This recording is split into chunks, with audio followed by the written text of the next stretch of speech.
আসসালামু আলাইকুম সবাইকে সবাইকে ওয়েলকাম জানাচ্ছি আমাদের কলেজ অ্যাডমিশন ডায়েরিজের সিজন 2 এর এপিসোড নাম্বার 1-এ। আজকে আমাদের প্রথম এপিসোড এবং প্রথম এপিসোডে আমাদের সাথে আছে আমাদের সবার প্রিয়, সবার পছন্দের, সবার পরিচিত জিবরান ভাই। ভাই কেমন আছেন? এই তো আলহামদুলিল্লাহ, তোমার কি খবর? এই তো ভাই আলহামদুলিল্লাহ। আমার এই শোতে আপনাকে ওয়েলকাম এবং এপিসোড 1-এ আপনাকে পেয়ে আমরা খুবই ধন্য এবং আনন্দিত।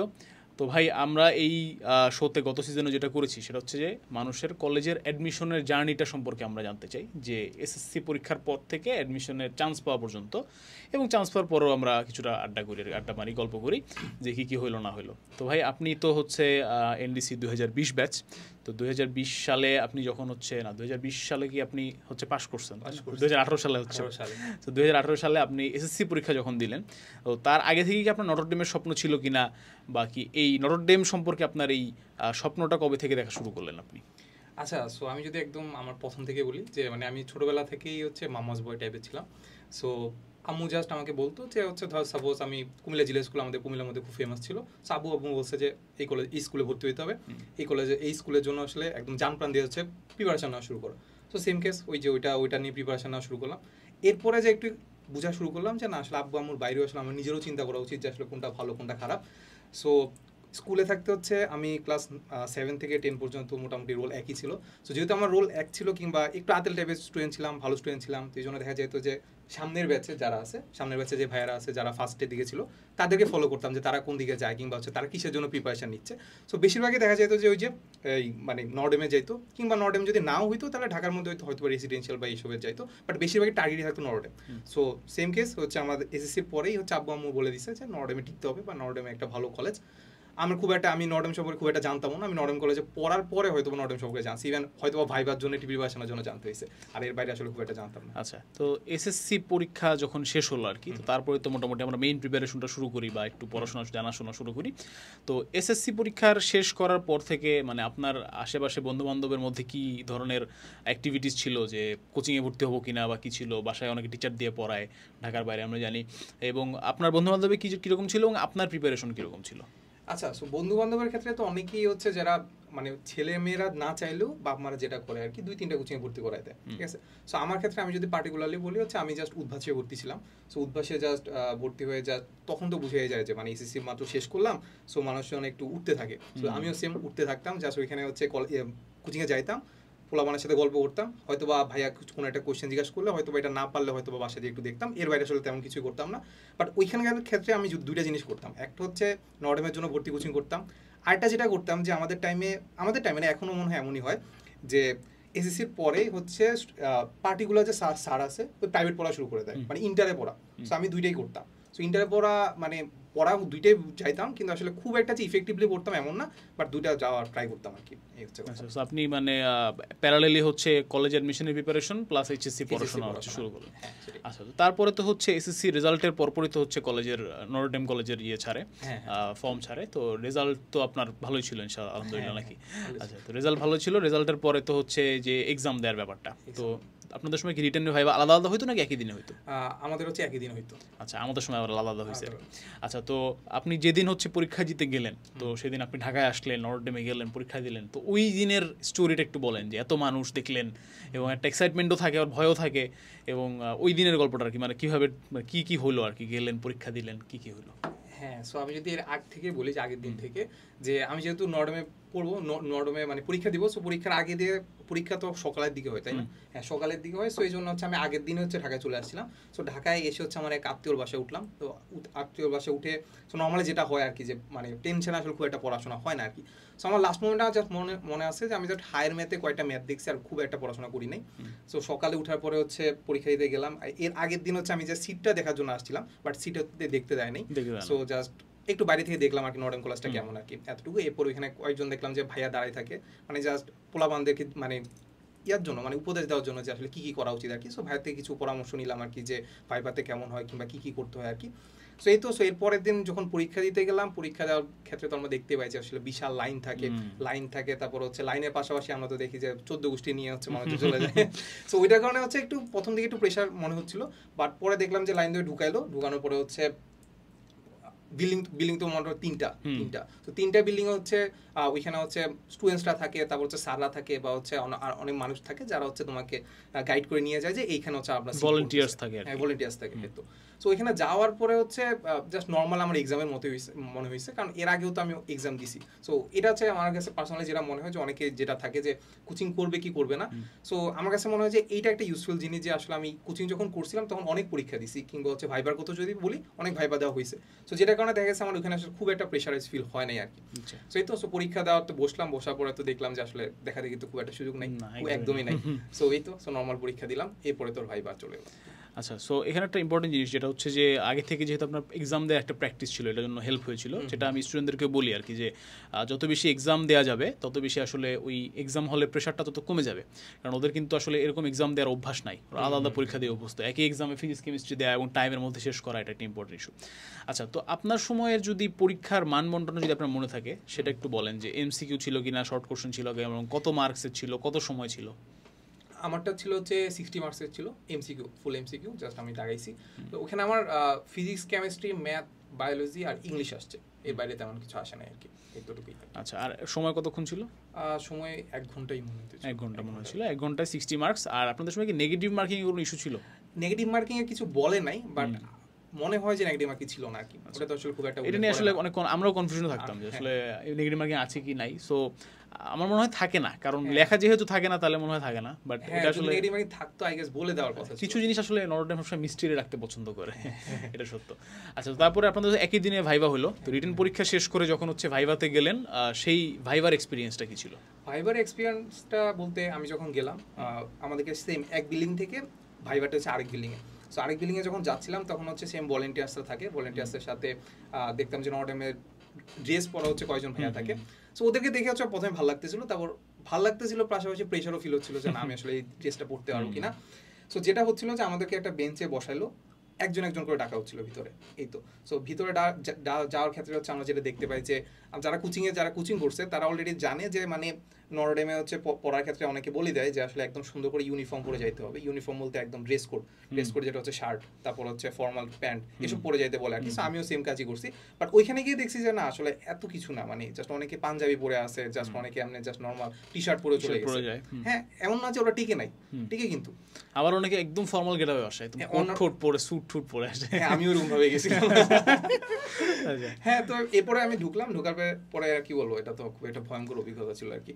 তো আমার ভাইভাতে কি জিজ্ঞেস করলো এটা বল? ভাইভাতে যেটা জিজ্ঞেস করছিল আমার ক্ষেত্রে যেটা মনে পড়ে যে ওইখানে আমার 10 থেকে 12টার মতো কোশ্চেন জিজ্ঞেস করছিল, ওইটার মধ্যে মনে আমি 4 থেকে 5টা পারছি, বাকি কিছুই পারিনি। বাকি কিছু বলতে হাফের মতো পারিনি আর কি। সো যেটা প্রবলেম হয়েছিল যে আমার টাইমে যে স্যারটা আমার ভাইভা নিচ্ছিল উনি হচ্ছে ছিল মানে ভূগোলের মনে টিচার ছিল। সো উনি বেশিরভাগই কোশ্চেন জিজ্ঞেস করতেছিল যেগুলো আসলে আমি জানি না, যেমন হচ্ছে ওই যে মানে বাংলাদেশের পাশে কি আছে, তারপর হচ্ছে কোনটা কারেন্সি, এইসব জিনিস জিজ্ঞেস করতেছিল যেগুলো আমি জানি না। খুব সিম্পলি আমি আনসার দিচ্ছি স্যার এখন মনে পড়তেছে না বা পারি না। সো এরকম সরি স্যার এমন টাইপের ছিল আর কি। স্যার যেগুলো পারতেছি ওগুলো পারতেছি। আর কয়েকটা কমন কোশ্চেন যেটা থাকে আর কি, যেটা আমি ওই যে কোচিং থেকে আসলে প্র্যাকটিস করে চলে গেছি, যেটা হচ্ছে তুমি কেন নর্ডেম কলেজে ভর্তি হতে চাও, এইটা একটা জিনিস। তারপর নর্ডেম কলেজে পড়া কার ইচ্ছা, তোমার ইচ্ছা নাকি তোমার আব্বু আম্মুর ইচ্ছা, এইটা একটা জিনিস। তারপর এক্সট্রা কারিকুলাম অ্যাক্টিভিটিস কি ছিল, আছে নাকি নাই, এসব জিনিস আর কি। ঠিক আছে, সো আমাকে জিজ্ঞেস করছিল এক্সট্রা কারিকুলাম অ্যাক্টিভিটিস কি আছে। সো আমি বললাম যে খেলাধুলা করি, এটাই। সো বললো যে আর কিছু আছে কিনা। সো আমি যেটা মানে একটু চালাকি করে বলার চেষ্টা করছিলাম যে না আমি আসলে বিতর্ক করি, বাট আসলে আমি করতাম না। আচ্ছা, সো যেটা হয়েছে কি, তারপর আমাকে জিজ্ঞেস করলো যে না কোথায় করছো, মানে আনুষ্ঠানিকভাবে মানে কোথায় করছো। সো আমি জাস্ট ডিরেক্টলি বলে দিচ্ছি যে মানে বিতর্ক করতাম, মানে ক্লাবে জয়েন করছি, বাট হচ্ছে আনুষ্ঠানিকভাবে কিছু করি নাই। ঠিক আছে, ওই মুহূর্তে যে থেমে গেছি।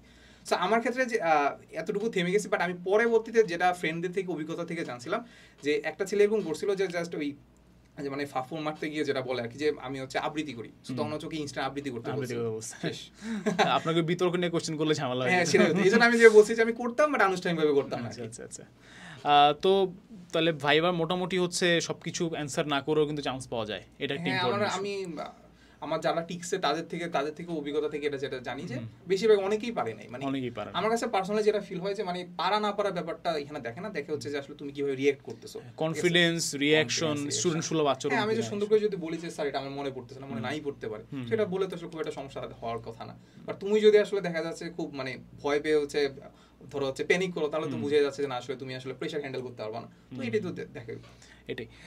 আচ্ছা, তো ভাইয়া তারপরে তো হচ্ছে রেজাল্ট দিল এবং রেজাল্টে তো আলহামদুলিল্লাহ চান্স পেলেন। তো তখন মানে আপনার যদি অনুভূতি যদি আপনার মনে থাকে, যদি অনেক অনেক বছর আগের কথা, সেটা কেমন ছিল আর কি? আমার যতটুকু মনে পড়ে এটা হচ্ছে আমাদের যে রোজার টাইমে ছিল। সো রোজার টাইমে হচ্ছে জাস্ট ওই যে ইফতার করার টাইমে অন টাইমে একটা রেজাল্ট দিচ্ছে আর কি। সো আমি প্রথমে একটু মানে বিকালের দিকে তো ঘুমাই থাকি। সো ঘুমানোর পরে দেখলাম যে হঠাৎ করে হচ্ছে মেসেঞ্জারে মেসেজ আসা শুরু করলো যে আসলে তোমার তো হয়ে গেছে। কারণ অলরেডি হচ্ছে কাহিনী হচ্ছে যে কুমিল্লাতে যেটা বললাম যে আমি স্কুলে ফার্স্ট বয় ছিলাম। সো অলরেডি হচ্ছে আমাদের উদ্ভাস কিংবা হচ্ছে যে কোচিং সেন্টারগুলো আছে অলরেডি আমাদের রোল নাম্বার নিয়ে নিছে। তারপর হচ্ছে যারা ফ্রেন্ড ছিল, ফ্রেন্ডও অনেকের রোল নাম্বার নিয়ে রাখছিল। সো অলরেডি তারাই বলা শুরু করে দিয়েছে যে আমি ঠিক গেছি। সো এই তো সো এটা করে জাস্ট ইফতারটা করলাম আর কি। সো এই তো ভালো একটা ইয়া ছিল আর অনুভূতি ছিল আর কি। তো এই আরেকটা প্রশ্ন আমরা যেটা করি আর কি সাধারণত আমাদের গেস্টদেরকে, সেটা হচ্ছে যে নটর ডেমের ভর্তি হওয়ার আগে যে আপনার নটর ডেম সম্পর্কে যে এক্সপেকটেশন ছিল, থাকে না যে নটর ডেম অনেক ভালো কলেজ হবে, অনেক ভালো করে পড়াবে, ল্যাব হবে এই সেই, এবং ভর্তি হওয়ার পরে আমরা অনেক সময় এর থেকেও বেটার দেখি, আবার অনেক সময় বেশি প্যারা লাগে। সব কিছু মিলায় হচ্ছে এনডিসিতে আপনার এক্সপিরিয়েন্স কেমন ছিল এবং আপনি যা এক্সপেক্ট করে গেছিলেন সেরকম পেয়েছিলেন কিনা? যতটুকু এক্সপেক্ট করতেছিলাম ওইরকম পাচ্ছিলাম, বাট ব্যাপারটা হচ্ছে আমি যেরকম চাচ্ছিলাম ওইরকম হচ্ছিল না। ব্যাপারটা হচ্ছে আমি তোমাকে একটু ডিসক্রাইব করি। সেটা হচ্ছে যেটা বললাম যে আমি ছোটবেলা থেকে ওই যে আম্মু কি করতো, যে আম্মু আমাকে স্কুলে দিয়ে আসতো, তারপর হচ্ছে আমি যখন খেলতাম, ছুটির পরে খেলতাম, ওই আম্মু দাঁড়ায় থাকতো, ঠিক আছে, এতটুকুই ছিল আমার লাইফ, বুঝছো। সো আতেল টাইপের ছিলাম। সো এখন হচ্ছে হঠাৎ করে হচ্ছে কলেজে আসলাম, মানে প্রথম ঢাকায় আসলাম, একা একা থাকা শুরু করলাম, হোস্টেলে থাকা শুরু করলাম। সো এটাতে আমি আসলে মানে অ্যাকসেপ্ট করতে পারতেছিলাম না। মানে এডুকেশন তো আমাকে হ্যাপিনেস দেওয়ার কথা ছিল, আমাকে লোনলিনেস দেওয়া শুরু করলো। সো এই যে ব্যাপারটা প্রথম আবার গেলাম, মানে আমার কনফিডেন্স ছিল এমন বেশি যে নর্মালি আমি বললাম যেটা যে 7 থেকে 10 পর্যন্ত আমার রোল 1 ছিল। বাট এমন ছিল যে আমি ক্লাস 7-এ যখন রোল 1 হইলাম, পরবর্তীতে আমি কোনো মানে এফোর্ট না দিলেও দেখা যাচ্ছে রোল 1 হয়ে যাচ্ছে, ঠিক আছে। মানে স্কুলে কিন্তু এটা হয় কিন্তু, যে মানে যে একবার ফার্স্ট বয় থাকে কিন্তু হতেই থাকে, মানে স্যারও কিছু একটা করে, মানে আমি জানি না। সো এটা হচ্ছে কথা। সো আমার ওভার কনফিডেন্স এমন ছিল যে না, আমি আসলে পুরো বাংলাদেশে যদি পরীক্ষা হয় তাহলে মোটামুটি আসলে আমি 50-এর মধ্যে তো থাকবোই, 50 না 100 ভিতরে তো থাকবোই নাকি। সো বাট নর্ডেম কলেজের ওই যে টার্ম বলে না, সেন্টাপ 1 যেটা প্রথম পরীক্ষা, সেন্টাপ 1 এ পরীক্ষা, ওটা দ্য বিগেস্ট রিয়েলিটি চেক। হ্যাঁ, রিয়েলিটি চেক। ওটার মধ্যে আমার র‍্যাঙ্ক ছিল হচ্ছে মনে 141। খারাপ না, বাট এট লিস্ট আমি 100 ভিতরে নাই। আর মানে আপনি যেহেতু ফার্স্ট হয়ে অভ্যস্ত, 141 is a huge number. But ওখানে তো অনেকে ফার্স্ট হয়, নর্মালি তো অনেকে ফার্স্ট হয়, এটা একটা কথা, ঠিক আছে। সেই তো 141 হওয়ার পরে মানে আমি জাস্ট রিয়েলিটি চেক খেলাম যে না, আসলে আমি যেখানে তো নর্ডেমের পোলা বানাই আছে, আরো তো বাকি আছে নাকি, আরো অনেকেই আছে যারা নর্ডেমে আসে নাই, তারপর হচ্ছে ছেলেরা বাদ দিলে মেয়েরাও আছে। সো আলটিমেটলি আসলে আমি অত ভালো স্টুডেন্ট না, এটা আমি একটা বোঝা শুরু করলাম। আর নর্ডেমের প্রথম দিকে তো বোঝা শুরু করা যায় যে আমি যখন আমি এসএসসিতে পড়াশোনা খুব সহজ ছিল, এইচএসসিতে যখন আসলাম দেখলাম যে না, এটা কি দিচ্ছে, ওই যে ভেক্টরি আমি বুঝি না, ঠিক আছে। সো ভেক্টর যখন বুঝতে গেলাম তখন দেখতাম যে আমি তো ঠিক আছে যাও কিছু একটা বুঝতেছি না, কিন্তু পোলাপান দেখি সবাই বুঝতেছে। এমন হচ্ছে হাত তুলে এমন কোশ্চেন জিজ্ঞেস করতেছে, স্যার নিজেও বলতেছে না এত প্রেশার নিও না। সো তখন মনে হচ্ছিল না এক একজন বিজ্ঞানী হয়ে যাচ্ছে, ঠিক আছে। সো ওইটা আমি আগেও শুনছি, বাট 1 সপ্তাহ বা 2 সপ্তাহ এরকম হচ্ছে এক্সাইটমেন্ট থাকে। বাট যেটা বুঝলাম যে না, মানে আমার সাথে অনেক ভালো স্টুডেন্ট আছে। সো এইটা একটা জিনিস। আর আরেকটা জিনিস যেটা বললাম যে আমি আসলে এই যে ঢাকার পরিবেশের সাথে খাপ খাওয়ানোর ব্যাপারটা আসলে আমি খুব একটা নিতে পারিনি। সো এই জন্য আমার কলেজ লাইফে আসলে খুব মানে এক্সপিরিয়েন্সের বা খুব একটা ব্যাপার নাই। জাস্ট একটা ছিল যে কলেজে যেতাম, কলেজ থেকে হোস্টেল থেকে কলেজ, এর বাইরে আসলে তেমন কিছু নাই আর কি, ঠিক আছে। সো এই এক্সপেকটেশনটা আমার আসলে মিলে নাই। আর যেটা ভাবতাম যে খুব চিল হবে, মজা হবে, তারপর হচ্ছে যে ক্লাবে জয়েন করে প্রেসিডেন্ট হবো, তারপর হচ্ছে ছবি দিব, ওসব কিছু হয় না আর কি। আচ্ছা, এই তো। ওকে, সো লাস্ট যেটা আপনার সাথে একটু শেয়ার করতে চাই এবং স্টুডেন্টদের সাথে শেয়ার করতে চাই, সেটা হচ্ছে যে আপনি অনেক সময় বলেছেন যে আপনার কোচিংয়ের যে পড়ালেখা, তার থেকে আপনার জন্য বেশি কাজে লাগছে হচ্ছে যে তাদের গাইডলাইনগুলো, যে ভাইবা কীভাবে দিতে হবে, কীভাবে যেতে হবে, কীভাবে পরীক্ষা দিতে হবে, বারবার পরীক্ষা দেওয়ার এক্সপিরিয়েন্সটা। তো আপনার কাছে কি মনে হয় যে এখন যারা পরীক্ষা দিবে এবছর 25 ব্যাচ, তাদের জন্য আপনার কি গাইডলাইন থাকবে বা কি থাকবে যে কি করা উচিত, কোচিংয়ে ভর্তি হওয়া উচিত না কিভাবে তারা এই সময়টাকে সাজাবে যেহেতু এসএসসি পরীক্ষা শেষ? আচ্ছা, সো এসএসসি পরীক্ষা শেষ যেহেতু, তাহলে কিছু সময় তো আমরা একটু ফ্রি টাইম কাটাবো, একটু অনেক দিন আমাদের অনেক প্রেশার গেছে।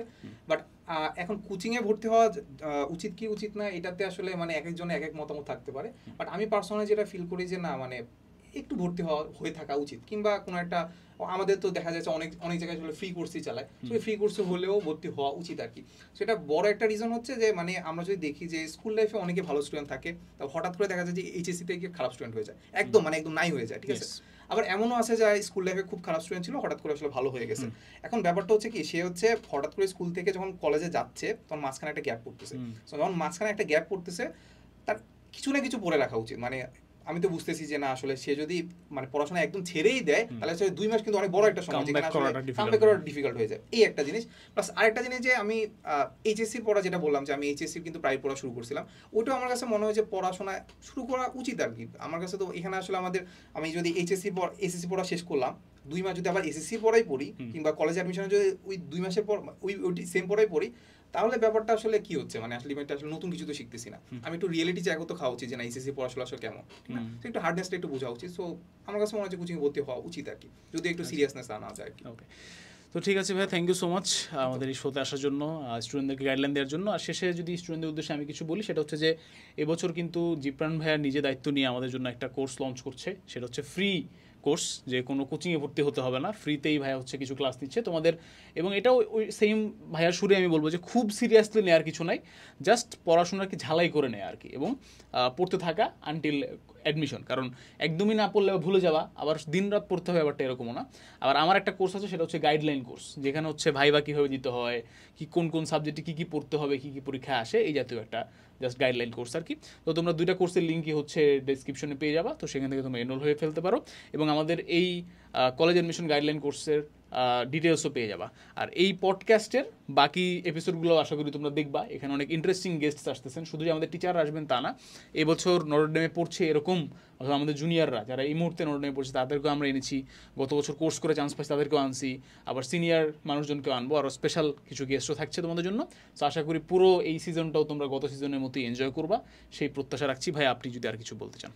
আর তেমন কিছু বলার নাই, এই যে রেগুলার পড়তে থাকো, রেগুলার পড়তে থাকলে আই গেস আসলে মানে তেমন করে পড়াশোনা করা লাগে না, যেটা বললো আর কি, যে আসলে রেগুলার পড়াশোনাটা ইম্পর্টেন্ট আর কি, 1-2 ঘন্টা পড়লে আসলে ইনাফ আর কি। এই তো নটরডেম কলেজের মানে যদি আসলে ইচ্ছা থাকে তাহলে ওরকমভাবে পড়তে থাকো আর কি। এই তো ওকে, সো থ্যাংক ইউ সবাইকে, ইনশাআল্লাহ নেক্সট এপিসোডে তোমাদের সাথে দেখা হচ্ছে। আল্লাহ হাফেজ।